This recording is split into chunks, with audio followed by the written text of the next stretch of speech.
a Jehovah's Witness. Being raised as a witness, you see the world much differently than everyone else. You are taught that Jehovah is the one and only God. Jesus is his son. They are two separate beings.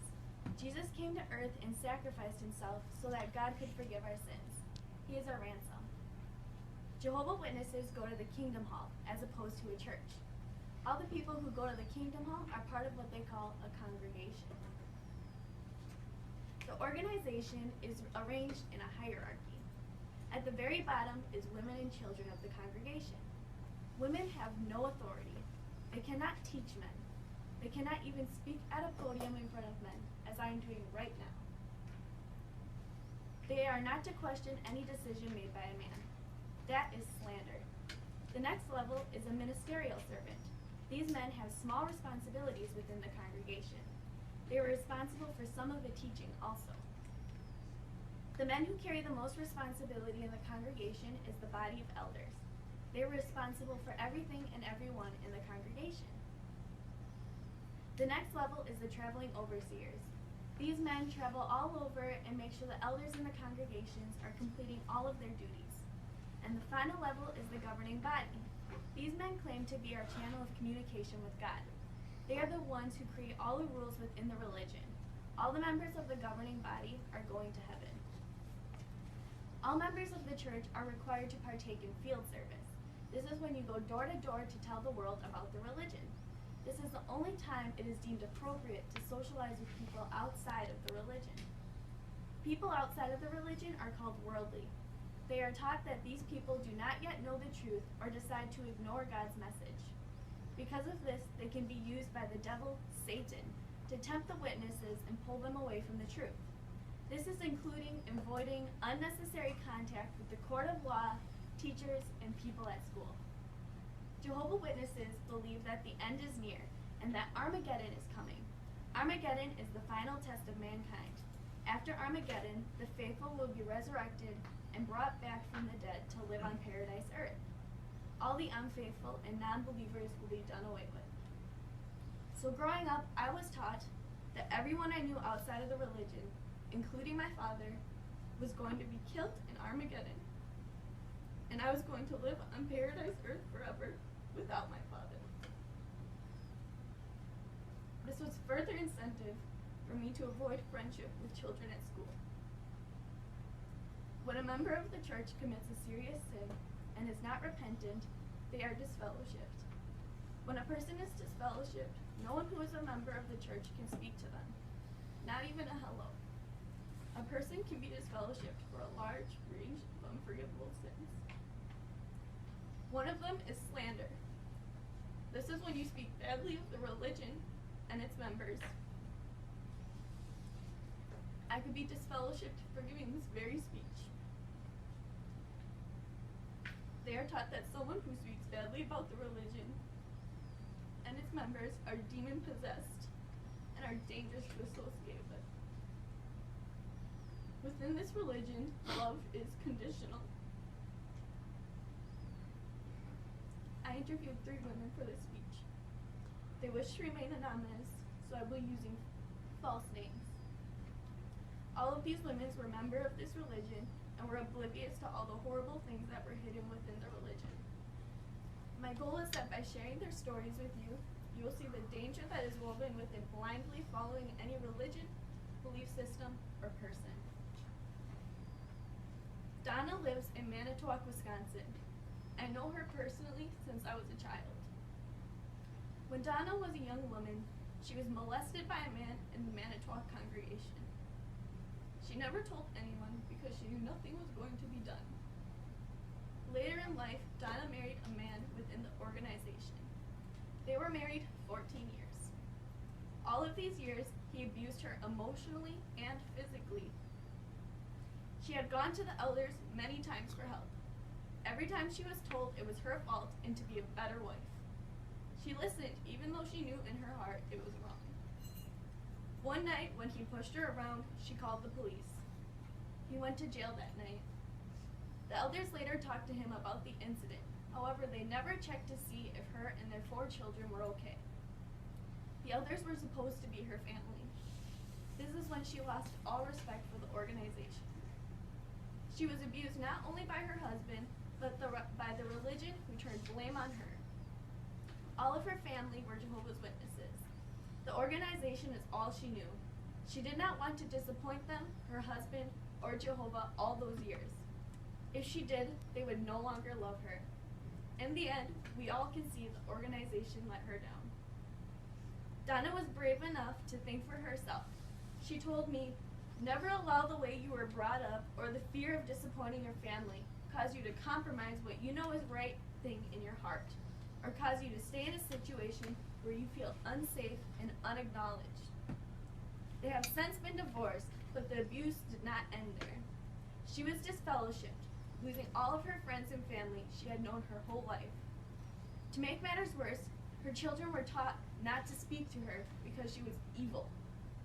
They were isolated by her ex-husband and know nothing other than this religion.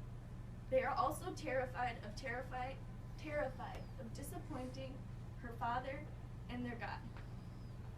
The religion is separating a capable and loving mother from her children. Nothing could be more devastating as a mother. She told me, "My best chance of getting through to them is just letting them know I love them." Love from members in the religion is conditional.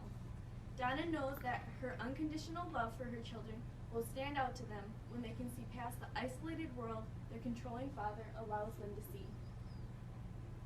Jane has a son with a degenerative brain disease. When the Jehovah's Witnesses came to her 10 years ago, they promised to save her son. She was immediately sucked into the religion. Her husband wanted nothing to do with the religion. The religion requires so much it enveloped her whole life. Her husband left her because of this. She never blamed him for leaving. Jane's mother was a drug addict, so she grew up in foster homes. Jane's only family was the congregation. Jane sold insurance policies for a living. 4 years ago, she was delivering an insurance policy to a man's house. When she arrived, she was raped. Afterwards, she immediately called a friend in the congregation to take her to the hospital. Jane told me, "My main injury beside the tearing was that I had bruised handprints around my neck. He was going to choke her to death if she did not submit." She immediately pressed charges. After she had told the whole story to the doctors, the elders expected the same. They asked her many awful questions, questions that should never be asked of a rape victim. After they interrogated her, they concluded that because I laid back to not be choked, I gave him permission. They did not stop the disgusting blame on her there. They went on to say that she tempted men through the way she dressed, and that I worked a job that caused me to be alone with men. This led them to temptation. They were only human. The elders blamed her, and she believed them. She honestly felt she was responsible for being raped.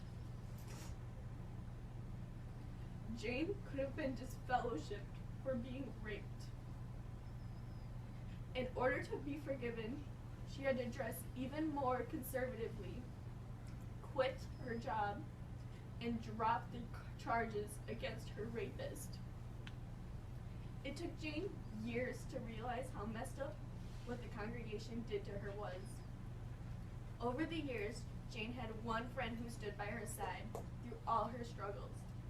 This friend was a lesbian, one of the most evil people in the Bible. Jane told me, "In my head, she represented the world, and that's where the love was." Jane is still recovering from this awful incident.